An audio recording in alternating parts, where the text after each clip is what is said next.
part where I talk about how you're teaching them how to be their own chef. You know, this whole idea that you're letting them find tools on their own. They're hearing about some others, but they're going to gravitate towards the ones they like. They're going to find different things. It was hard for a lot of the teachers I worked with, especially when I got to the high school level, started working with some of them. They really wanted to hold on to this very traditional format of the classroom. And it's hard to imagine that, okay, this could look differently. And they also got scared that the kids knew so much. Well, they know so much, so I'm just not going to do any of it. I'm not going to use any of the tools because it's so frightening. But when they started listening to some of the things that the kids knew, and then they started having the kids pair up and work with others, it was really amazing. And then they started getting excited because, oh wow, Justin knew how to do this. So I started having him run this part of the classroom.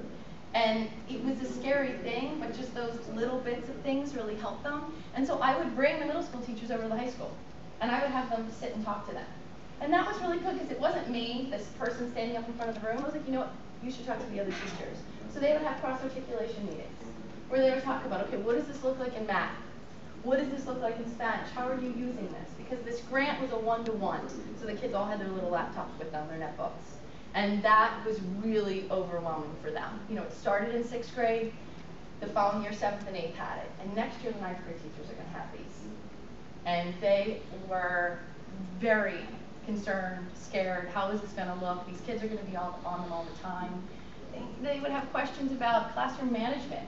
You know, if it's not working, what are you going to do? I said, well, what would you do if they didn't have a computer? You know, if they had their crayons. You know, when I give out something, when I was an elementary teacher, I gave out blocks. I would never give out the blocks before I told them what we were going to do with it first, because they would be all over the blocks. Or sometimes you give them the blocks, you let them play for a while. And then you tell them what you're going to do. I said it's the same thing with technology, but it's that idea of letting them figure out what they like, how they want to use it. One of the things that I did with teachers is I gave them this. So this is my toolbox for tech, and Helen and I both did training at the school, and instead of on the left-hand side having tools, I had things that they were thinking about. But for teachers, it's so nerve-wracking when they're like, what's this Logster and wiki spaces and things like that. Instead, I thought about the big things they were doing. So I have digital storytelling, communication, collaboration, their do nows and exit tools. And so if a teacher in high school is like, okay, I have to use something, they would go here, and there's a couple of different things they could use when they're doing exit tickets. And so now I have those teachers, as they find things, send them to me. So, you know, now they're practicing. Because that's the other thing, is I always want to model what I'm talking about with them. So now they send me the things that I'm putting up here, and they're all using this. And then they could just click on our pictures, and it would take them to the calendar where they could set up for the mentoring appointments. Because so this is a really great tool. You as our teacher are not giving us the tools, you're having us share tools with you to be able to use. There you go. It all comes full circle. Yeah, exactly.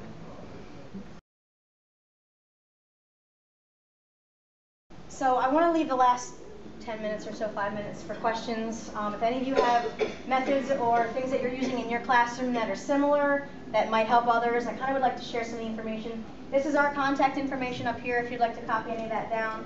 I will post this slideshow, probably I'll put it out on my Twitter account, which I just created this week, so I'm still not really sure how to use it, but I'm hoping that people will tweet me and I can kind of learn.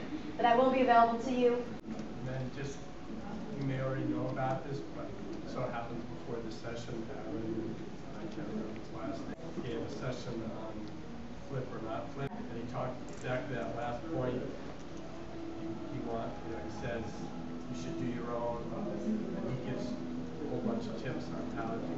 Whatever. I spoke with him this morning and I asked him, he said that's the largest number of concerns that people have about flipping. The majority of the feedback comes back to the fact that students are more interested in watching their own teachers. Or I'm hoping their classmates, because at least it's people that they're familiar with. The French teacher at their school does that.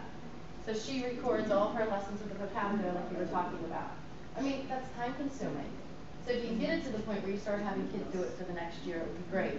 A simple thing is that I know an elementary teacher at the end of the year, thinking about classroom expectations and all the things that you do in your room, usually takes you like 3 weeks to have all the kids get it. She has the kids at the end of the year make a video about how things work in her classroom. So the kids teach the next group to watch the video at the beginning of the class. One question I have. Sure. Is your Spanish curriculum tied to a textbook by chance? I'm very fortunate where I work. I'm the only Spanish teacher in the building. It's a very small school district.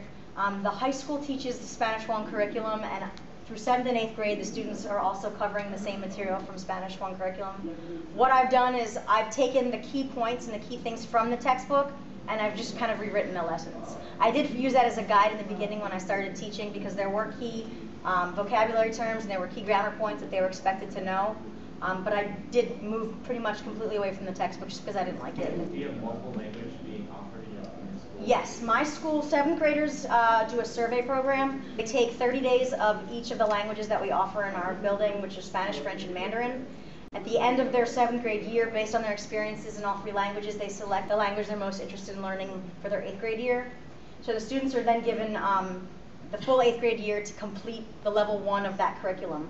That would be equivalent to what they would take at level 1 at the high school. So ideally, when they start the high school in 9th grade, they move on to level 2 of the curriculum. Have you done like curriculum mapping across the 3 languages? 7th grade, because it's a survey program, the Spanish, French, and Mandarin, well, myself, French and Mandarin teacher and I sat down together at the beginning of when we created this program.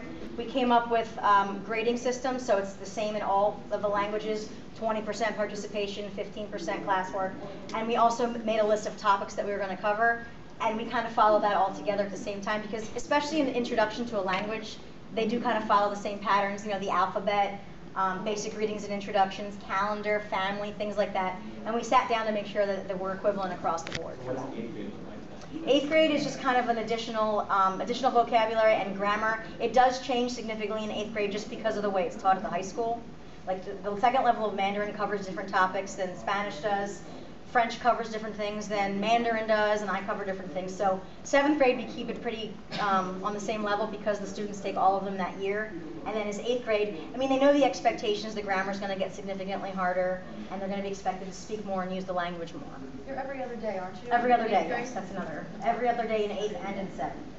But in the end, the students have approximately a full year, well, a year, a half a year, and a third. So the time is limited, which is why I'm actually looking to do more of the flip and allowing the students to learn, especially the vocabulary on their own time, because that's something that they can kind of practice. And do you feel that they are learning more? Because the language things that we have to start with colors, and it takes years to be completely fluent. I do. I feel like the truth is, at the level that I'm teaching 7th and 8th grade, it's difficult for them to retain information over the summer. It's difficult for them to retain information over a weekend. And I feel that students who are most interested, and this is why I have them choose the language that they want to focus on in 8th grade, is because it's based on their own experiences and they're most interested in learning it. One of my students made a Google Doc of every Quizlet that she could find for every topic that we learned in Spanish class that year. So she could use as a resource that she then shared with the rest of the 8th grade Spanish students. So they find their own way. Some of them like the videos, some of them like the printed vocabulary sheets, some still make flashcards, but they are all given options and they're all expected to find their own ways to learn the information. And I will not field questions like, how do you say pencil? Like, I won't even answer them. I'll tell them, you have the vocab sheet, or ask a friend in the class. Because that's not something I want to spend time focusing on in the classroom, is telling them what words mean when they can look that up in 3 seconds on SpanishDictionary.com. And you can make that a job. You know what I mean? Like, okay, it's the first kid in your class that week. Here are the vocabulary words. You give them a list, they go on a Quizlet, and they can make one in study stack, or you have another kid do study stack. Or, you know, has anybody found a new tool we can use? You know, if you find a new tool over the course of the year, I'm going to get you extra credit. You know, those kinds of things, if you can weave those in, then they really start wanting to help each other. All right, no, I thank you all for your time, and I hope that we've given you some valuable information to take back to your classrooms. Feel free to contact us at any of the email addresses and check out our websites and things like that. I'll put her stuff up on our Sketch page. Well, thanks, everyone. Thank you very much.